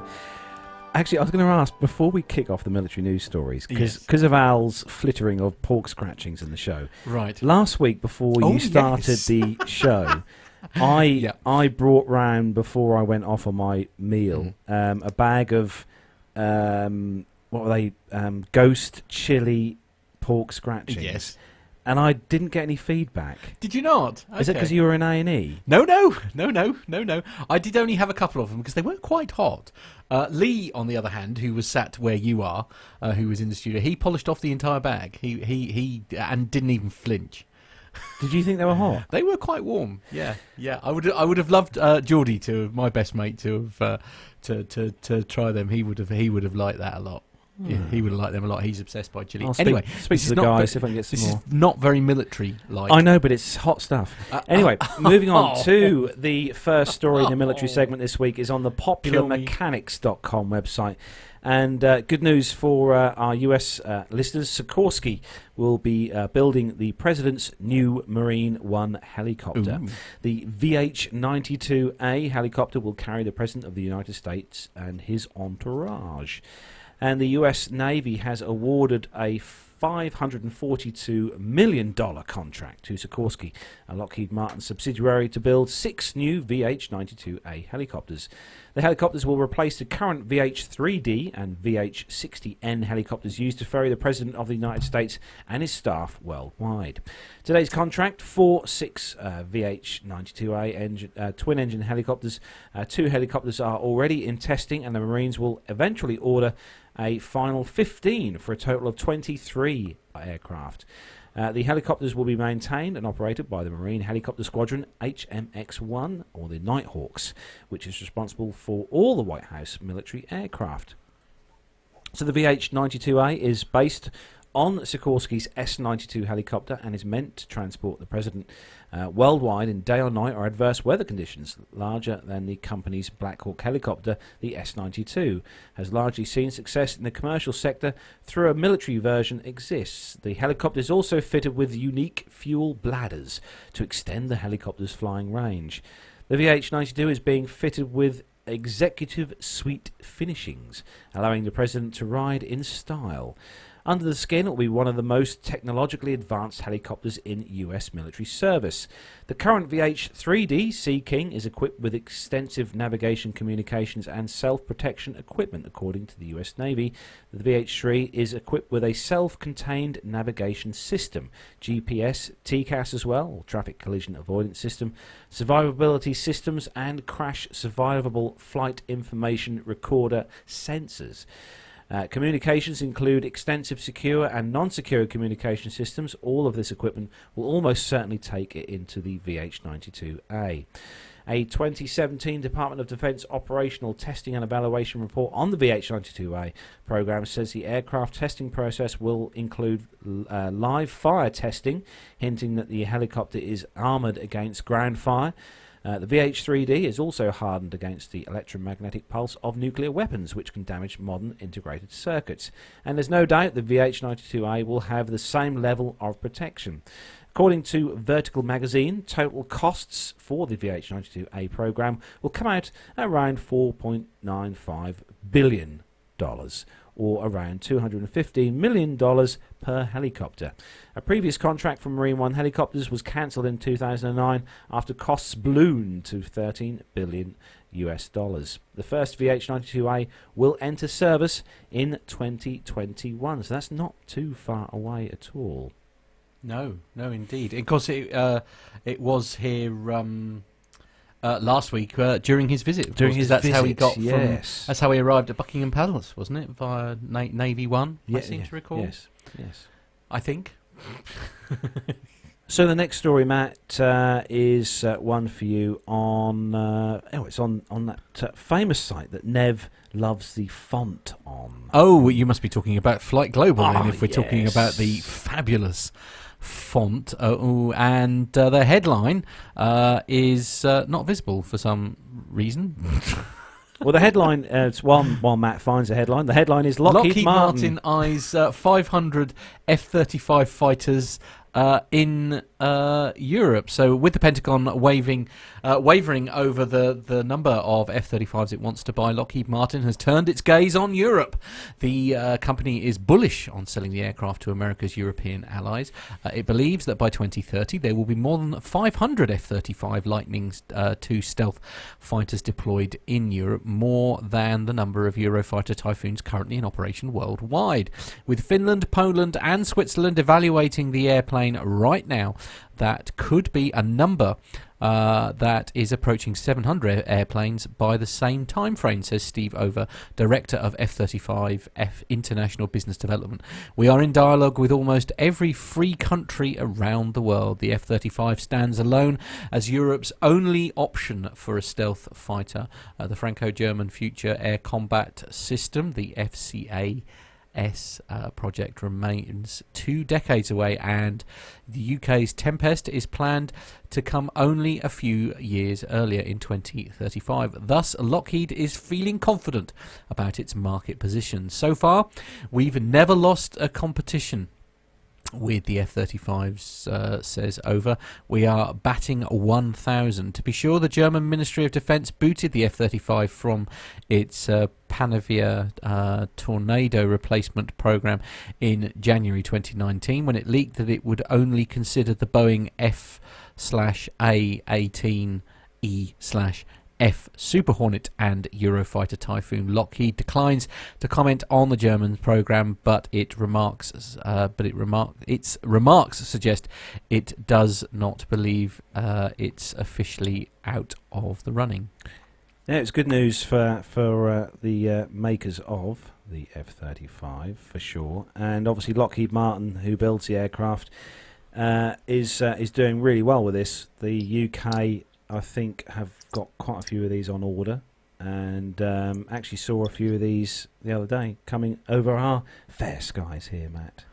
Right, okay, yeah.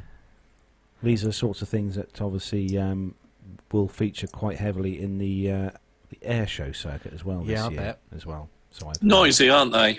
They are slightly, yeah. Was it grey? Yes, it was grey. Yeah, well done. Standard. Right, yes, good. So, Pip, what's the next story on the list? Right, well, it seems that Armando's gone a bit horny for F-35s this week because there's another F-35 story. Now, this is a bit tricky. I've got a feeling this has been sort of auto-translated by Google from another language. It doesn't read very well. Anyway, this is from the I can't pronounce that, the Asahi Shimbun, which is a Japanese website. The headline is, F-35A flights will resume with pilots. Oh, no, there's more to that. Will resume with pilots undergoing special training. The Defense Ministry will resume flights of F-35A stealth fighter jets that have been suspended since April crash of off the Amori Prefecture, with pilots to undergo special training for spatial disorientation to prevent similar accidents. We will carefully provide an explanation to related local governments, Defense Minister Takashi Iwaya said on June 10th, when the ministry released the results of its investigation into the crash. Investigators concluded that the pilot likely suffered from spatial disorientation. Ministry officials on the same day visited the Amori Prefectural Office and Misawa, a city that hosts the Air Defense Forces airbase where the crashed fighter jet was stationed, to explain the results of the investigation and plans for preventative measures. They asked local officials for understanding of resumption of flight operations. So this particular F-35 that they're talking about crashed about 135 kilometers off the coast of the Aomori Prefecture after taking off from the Misawa base for a combat exercise involving 3 other F-35s on the night of April 9th. Major Akinori Hosumi, 41, the flight leader, died in the crash. According to investigators, the F-35 was flying horizontally at an altitude of about 9,600 meters, that's roughly 30,000 feet, when the ground controller ordered Hosumi to descend to prevent him from drawing close to a US military aircraft. Hasomi replied on his radio saying, "Yes, Roger." The F-35 then started descending almost vertically at a steep angle and plummeted about 5,000 meters in only 20 seconds. It's 15,000 feet or so. Hasomi was then ordered by controllers to veer to the left. "Yes," he replied in affirmation and said, "Knock it off," as in abort the exercise. He sounded calm, according to the ministry, but the fighter jet continued its abnormal vertical nosedive. Within a little more than 10 seconds after the exchange, the F-35A crashed into the Pacific Ocean at an estimated speed exceeding 1,100 kilometers per hour. Oh, wow. There was little evidence that the pilot attempted to eject or take action to pull out of the dive, according to the ministry. Based on these circumstances, the ministry concluded that the pilot was in a state of spatial disorientation and lost a sense of equilibrium. He was unaware that his fighter was nosediving into the ocean. To prevent similar accidents, the ministry will conduct flight simulator training for pilots to experience spatial disorientation. Sorry, it just jumped to the top of the story. Last paragraph. No, I've lost it. It went on to another story. Anyway, that was the gist of it. Yeah, it's. I mean, it's. I remember we covered this crash a few months ago. Yeah, absolutely. I mean, it's not a surprise, I suppose. Really, I mean, if something like this happens, I mean, it's. Well, yeah. Perhaps that should be a title for a plane safety segment for the show, Pip. Spatial disorientation. Yeah, well, I mean, it's extremely easy to get disorientated. Anyone who's got any sort of instrument rating training or has just sat in an aeroplane and closed your eyes for a minute or so, it becomes very quickly difficult to tell, which way up you are, if you're turning, if you're banking, if you're descending, whatever. It's, when you don't have any outside visual cues. So I'm assuming that this particular incident, the guy was in IMC, he was in clouds, couldn't see out the window for one reason or another. But that's why we have instruments to look at, and I'm sure the F-35 has got some pretty sophisticated displays to look at. So it's a little surprising to me that someone, presumably of fairly high experience, it sounds like a senior pilot with the Japanese Air Force, kind of got him into that situation. Didn't have the experience or the thought to recognize what was going on. But I don't speak ill of the dead or second guess. It could happen to anyone. I mean, and there may be some information that we're still missing, perhaps. Yeah, who knows? Maybe his screens were dead or some sort of.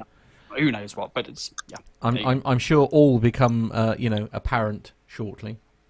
So Al, you've got the last story in the military segment this week, haven't you? Yes. Now, excuse me. I know that. Rather, that I don't normally get involved with this military stuff. But since our little meet-up with, I had the accompaniment of Jonathan Warner to take me around and point out various military aircraft. I've got a little bit more horny about it, I suppose. Whoa! So, whoa, that's unexpected. So I'm quite happy to read this story for just a small extra fee. Right. So okay. This comes from Flight Global, and it says Italy orders 13 additional M345 trainers. Is that like a Nike product or a Dunlop? Yeah, just like it. Yeah. 13. Have they got like a one-legged person in the team? Right. Okay. Anyway, I shall move on. Italy has signed for 13 more Leonardo M345s in a deal worth 300 million euros. That's about 333 million US dollars. They would help if Flight Global wrote properly, but bringing to 18 the number of new trainers ordered by Rome. Deliveries are expected to begin in 2020, and the Williams International FJ44-4M-34 power jets will be located at Galatania Air Base near Lecce. They will join 18 M346 already operated by the Italian Air Force for advanced training missions and form part of the plan to create an international training academy for military pilots. The contract includes ground-based training systems and a 5-year logistics support package. In total, the Italian Air Force has a requirement for 45 M345s to replace our 137-strong fleet of aged Alenia Aramaki MB339s, including for its Frecce Tricolore aerobatic team.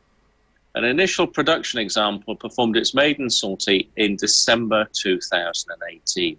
So I believe you showed a picture of said aircraft, and looks okay, doesn't it? It's grey, it's probably noisy, but it's got some little red things on the wings, so that's quite pretty. That's always a good start. They're nice to look at least.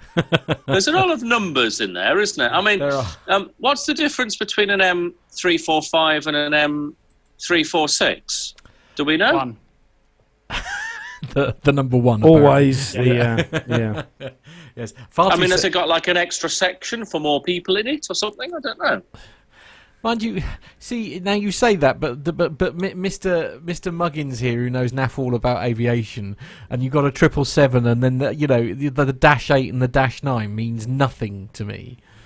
Well, yeah, the bigger the number, the bigger the plane. Well, but does that apply to this? So is it? Oh, possibly. Is it, the 123? Is that slightly bigger than the 124? I mean, like. No. Generally, rule of thumb in aviation is that the higher the dash or the mark number, the more bigger it is. We have sensible answers coming in from Jonathan Warner now in the chat room, which basically says it just means it's updated. There we go. There you go.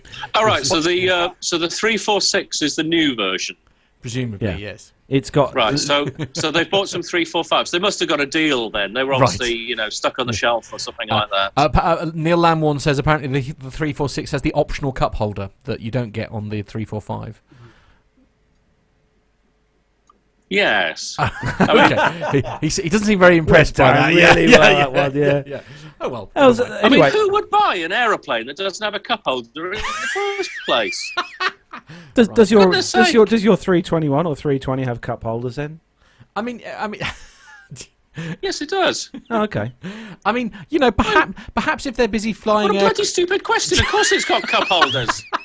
Oh yeah, you've got one of the. Where do you put your cup otherwise? Anyway, back to the military. I keep forgetting he's got one of those table things that you pull out on the Airbus. Yes, even I've got cup holders. Right.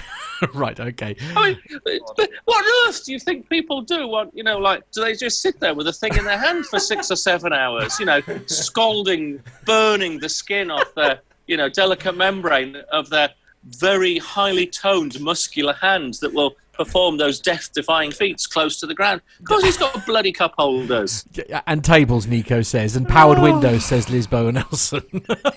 It's got air conditioning as well, and a radio. In fairness, anyway, if we could get back briefly to the military. I bet it's not got central locking. If that's all right. Jonathan Warner says, to be honest, the new range of Italian trainers numbers confuse the heck out of me too. So there we are. If it confuses the heck out of Jonathan Warner, the rest of us have got no hope. And that is where we bring the military segment to a close. That's it. Quick. Yes. Just before we move on, does Jonathan reckon that this? I've lost the page now because I've had to go to the chat room. Does Jonathan reckon this is a decent machine? Oh, because the Italian display team that I can never pronounce correctly, they do a really nice display. So is this new aeroplane that they're going to be, landed with, is it a bit of? Excuse me, I was going to say a bit of a lemon. Sorry, Pip. Or is it actually, the dog's doodah when it comes to, Right. So he says actually so at the moment what we've got is actually the M345 is the update to the M311. So that there's no sensible thing there. And Neil Lamworn says I thought the holding of the cup was the job of the FO. Oh. No. So basically, Jonathan, all we're asking for in the chat room, it's just a one-word answer: dog or lemon. Okay? Dog or lemon, right. Okay. Anyway, forthcoming. So while we wait for that answer, as we've got Captain Al on the show... Actually, Liz Bowen Nelson says the Fiat 127, the Alfa 33, the Ferrari 599, Italians need numbers. Yeah. Well, there's a lot of sense in that, actually, to be fair. Anyway, back to the show. Oh. How is commercial aviation going for you, Mr. Al, with your airline? Yeah, going reasonably well, actually. I think Lemon. You may well have... Lemon. The answer is lemon. It's a lemon. Okay, I thought it might be. Display-wise, I'm not sure. They should have gone for the B version. Yeah. I mean, everybody buys the B version. Let's be honest, don't quite they? right, You don't buy that. You don't buy the Alpha. No, as display-wise, I'm not sure they'd be pushed to beat the MB339 that they already have. He says they are, but it's summarised by the word lemon. Right. Okay. That's a shame because I do like the Italians when they do their display. They're very enthusiastic. So going back to the question that you asked, it's and Pip might correlate with this. It's been quite a challenging summer so far in commercial aviation. Lots of disturbed weather over Central Europe, and lots of air traffic controllers on holiday who have had the indignity to retire. Oh, so lots of restrictions due to capacity issues. Oh, is that something you've encountered, Pip? He's gone. Yeah, sorry, no, I'm still here. I've muted myself. Yeah, the usual summer adventures, slots, almost every other flight. Do you see it worse this year than previous years? Too early to tell, I think, but I I did an hour 50 flight today, and we had an hour-long slot delay. And when we looked at the regulations, it was capacity issues in France, capacity issues in Switzerland, capacity issues in Austria, capacity issues in Hungary, and arrival delays in Romania. So, okay, well, there we are then. That's not going to improve them. Yeah, well, there's not an awful lot you can do about it, is it? How does that delay impact your flight, though, Al, with like an hour delay? Well, I arrived late for the show. Well, yeah, I know that. but don't you have lots of passengers sitting behind you who are a little bit annoyed? No, because you talk to them, you explain what's going on. You say, shall we have a whip round for the air traffic controllers and see, whether we can, get a little bit of magic going. Right. So presumably the delays, if you like, are only you're only getting the delays when you're on the ground. You're not getting these delays when you're in the air, I presume. No, the whole reason for these delays is to avoid airborne holding. Right. So, it is a bit difficult at the moment because there is quite a lot of unsettled weather over Central Europe. There's been some pretty wretched storms in Germany, and I know that over Romania and Turkey there's been quite a lot of storms. It is that kind of year, but they do seem to be a little bit worse. And then when you tie that in with the shortage of air traffic controllers, it is causing a fair amount of delay. Like a sort of snowball effect type thing. Yeah, but the idea of the calculated takeoff time is to avoid, where possible, any en route holding or arrival holding. So once you're in the air, essentially, it's sort of, all systems go and, More or less. Yeah, more or less being the famous last words. Now, listen, gentlemen, a few weeks back, I was chatting to you guys in this very studio, in fact, and released shortly after was a certain episode. I can't remember what number episode it was, Pip. Perhaps you'll be able to remind me, but it is currently your latest episode, I believe, or yes. A little special episode on a fear of flying. Yeah, it was episode number 472, I believe. Fear of flying. 472. Yeah, no, 572. I can't remember now. No, okay. Yeah, what about it? It was 60. Was it? It was 60, yeah. Because we listened to it last night. Oh, okay. I was looking on the lightningmaps.org website where you can see, obviously, where the storms and stuff are across Europe. And I see what you mean, guys. There's actually, is it? I'm just trying to see the name of this. Copenhagen? No, Copenhagen. Copenhagen? No. It's. Are you thinking of Cologne? Roskilde, just to the. Yeah, Copenhagen. Roskilde. That's it, Roskilde. It's just to the west of Roskilde. There's a rather huge storm. That's just a rumour, incidentally. Apparently, they were arguing. Okay. Ross did not kill her. And I can also say that I would not want to be flying into Geneva at the moment as well. Oh, really? Matt, I just check your WhatsApp. No, I'm trying to load it now. So chat amongst yourselves for a minute while I do it. Yeah, if you can play that. That was a video taken by one of my colleagues yesterday in Berlin, Schönefeld. Yeah. And they were sitting at the aircraft when that... and actually, anyone who's living in Saint Etienne, there is a huge storm cell over there at the moment as well.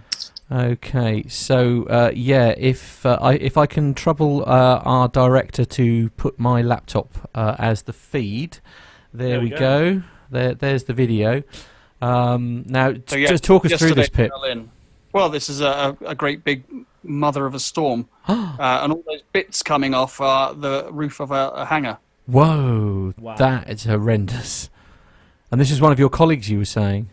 Oh, yeah, they were with passengers on board waiting to go, and that happened. My goodness me. So, I mean, obviously, you have to sit there and wait for it to go, surely. I mean, obviously... they just took off, it was fine. Yeah, really? No, of course not. I was going to say. Crosswinds there. Yeah, absolutely. I would. So when Al says there's nasty storms floating around, he's not joking. Yeah, absolutely. Yeah. No, indeed. So yes, it was. Did you say episode 60? Was it episode 60? Yeah, it was. Yeah, absolutely. Yeah. And I can confirm that I actually got Alexa to play Pip's show. She's finally started listening to me when I asked her to play the Plane Safety Podcast. Really? Oh, she has started. No, I know. Yeah. We have, myself and Pip have been working in the background to make that work, haven't we? So, well, you have. I haven't. No. Okay. All right. So well. Okay. Yeah. No pleasure. Yeah. So. Yeah. Well, let's just try this. Hey Siri. Oh, typical. Hey Siri. Play Plane Safety Podcast. This is... Wait for it. Wait, this is... Oh! This has gone horribly wrong. Okay, right. Well, certainly Alexa knows. Hey Siri, what's better, Plane Safety Podcast or Talking UK? Oh dear, now look, that's just... No. Talking UK is obviously better, as they release more than one episode a year. Oh, she's on a bit of a go-slow tonight. Is she? Right.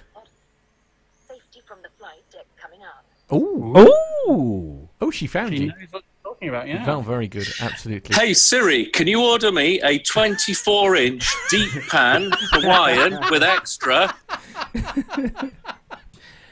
Anyway, getting back to the show, we're going to start to wrap up the show. Ladies and gentlemen, if you are listening to this, I do apologise if your device has fired into life and ordered you a pizza. I can only apologise. We do have some news, some important news to go through before we finish the show. Yes. Do we? Yeah. So for those, a little announcement at the end, if I can, please. Ooh, we can. Yeah. Yes. So for those of you guys who are wondering what's going on with our air show visits this year, if you follow us on Facebook or Twitter, you may notice that. Due to circumstances out of our control, we will not be attending RIAT this year, the Royal International Air Tattoo, at RAF Fairford. We won't be attending that this year. That is out of our hands, but we will be attending the Biggin Hill Festival of Flight 2019. Yeah, looking forward to that. I thought you were appealing the distance order. Oh, well... He had to spoil it, didn't he? Anyway, yes. So we will be off to the Biggin Hill Festival of Flight this year. We'll be going there on the Saturday, which is the 17th of August. So for any of our listeners who will be in and around the Biggin Hill area on the 17th of August on a Saturday, me, Matt and Nev are going to be there with various cameraing type equipments and stuff.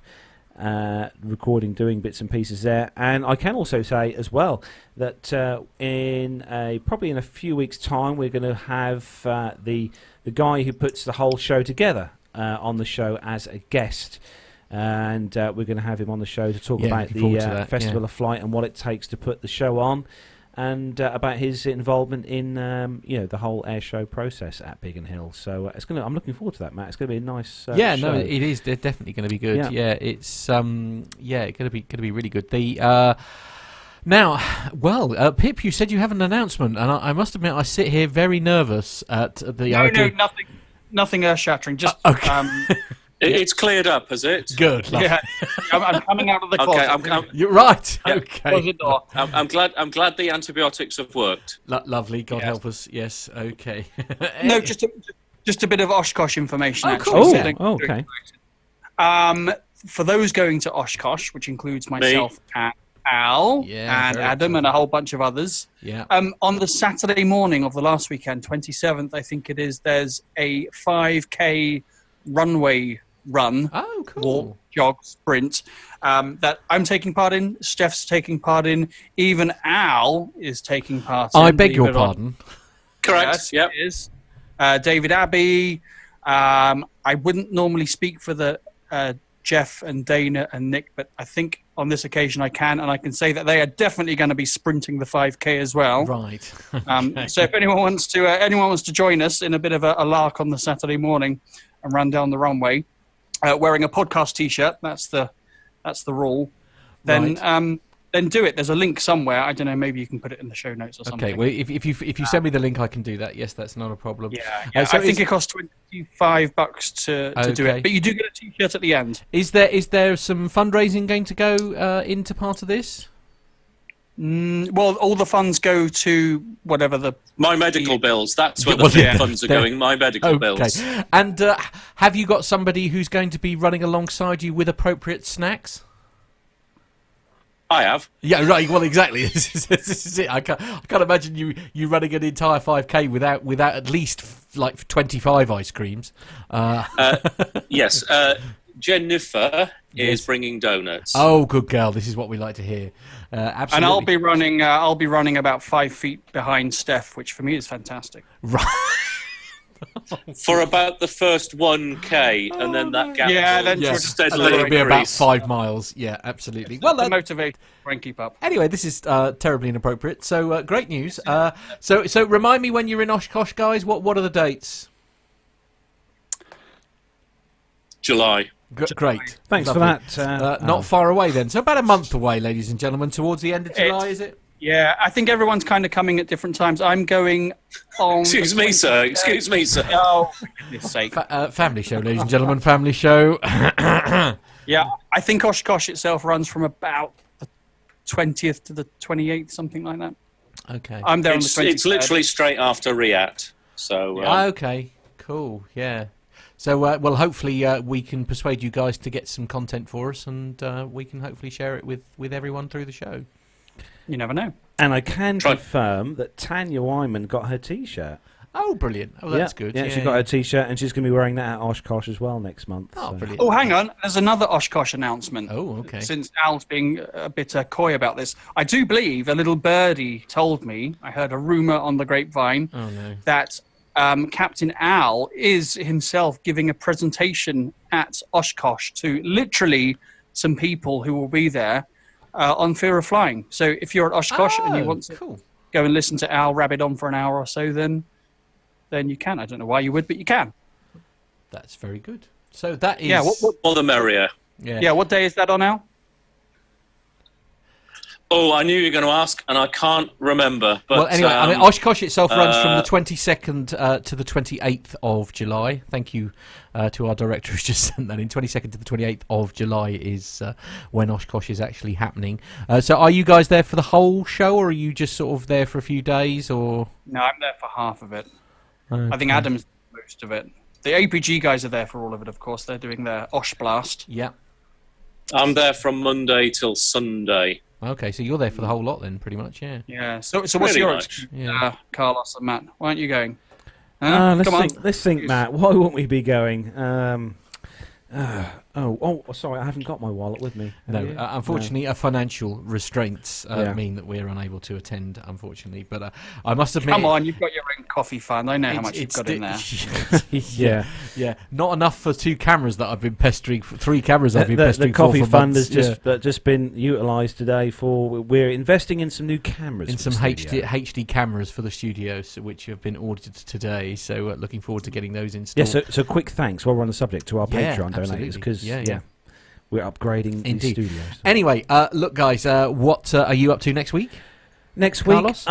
Next week I'm lorry driving Monday. Are you? Right. But okay. I am off to a destination in London, which I haven't been to before, in the van, actually, in our company van next week. I'm off to the XL. Is that good? Oh, that is very easy. Even Owen can tell you how to get there. It is the most. Okay, brilliant. It is the easiest place to get to. You're not technically in London. You're on the outskirts. 406 up to the end. Carl, it's right next to London City Airport. Yeah, you'll love it. Literally next excellent. to. Yeah. Oh, right. Well, I'm off there Wednesday. In fact, if you can persuade Stuart to put you up in the Premier Inn, buy it, you get the most amazing view. Myself and Owen literally walk from there. It's only a 15-minute walk from there to the venue, or 10 minutes actually at normal pace. It took Owen about nearly 30 minutes because he was too busy watching all the planes flying over the fence and stuff. That's not good. And if you come out of the XL and just walk in either direction up to one of the bridges, you can stand there at the end of the runway. Because right on the flight path. Yeah, it's you'd love it. Seriously, see if you can persuade him to. I have a feeling this is not going to be a good trip for. No, it'll be a great trip for you. Carlos, how come you took 12 hours to do this job? Yeah, absolutely. Maybe a little bit awkward, perhaps. What are you doing this coming week then, Mr. Smith? Me? Oh, well, I've got an interesting week actually. I'm off Monday. I'm off to Duxford, which I'm very excited. What, again? So yes, I'm. If anybody happens to be in the Cambridge area, I'm in Duxford from about sort of 10 onwards. 10 till about sort of 2-3 o'clock, something like that. Then Tuesday I'm off to Sheringham and Cromer with a nice little private very hire nice, group. very nice. Yeah, absolutely. Norwich Castle. Oh, for I me like Cromer. Yeah, absolutely. It's very nice. Yeah, Sheringham's my personal favourite actually. I prefer Sheringham over Cromer personally. And then Norwich. Oh well, I mean, I've only been to Cromer by air, so I don't necessarily have the choice. Okay, no fair point. But they do good fish and chips in Cromer. They do, and their crabs are literally excellent.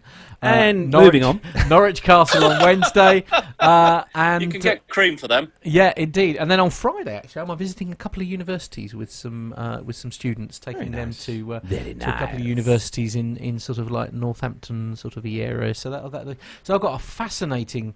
Can you see what Captain Al's doing next week? Not a lot, by the look of that. Not a lot. Yes, I can see you've got a week off next week, Al. More or less, yeah, more or less. Very good. What are you doing with your time? Is it a bit of family time? Bit of family time. Might jump in the aeroplane, go and do a bit of flying. Come see us. Yeah. Yeah, may do. I have a grass strip right next to where I work, so. Is it an official one? It is, yeah. It very much is. What airstrip is it? It's a private one. It's owned by the chap who. Well, it's at Horham. He'll text you the details just so that you know, because in case we say something we should. Horham, Horham, Horham. It's a nice little grass strip. It's very well maintained as well. Good, excellent. And Pip, what's on your itinerary for next week? I am working all week, Sunday through to Friday. Okay, so cool. I'll be busy. You'll be in the air a lot. Yes. Fantastic. Well, excellent. So, thank you for joining us, guys. It's been a real pleasure to have you on. It's been a long time since we've had you both on together. It's been nice. I know. Keep up the show. Keep the shows coming, Pip. Yeah, definitely. It gives me much enjoyment whilst I'm driving the truck. So. Oh, hello. There we are. Look. There we go. That's Horham. Yes, very well. Yeah, well done. It's 450 metres long. Right. Is that not? Ooh, it's a bit tricky. A bit tight. Probably get narrow. Yeah, a bit tight, but you might be able to do it. It's a shame because the B-17, because that was the base. It wasn't the actual runway. There's a lot of that runway still left, and it's all concrete.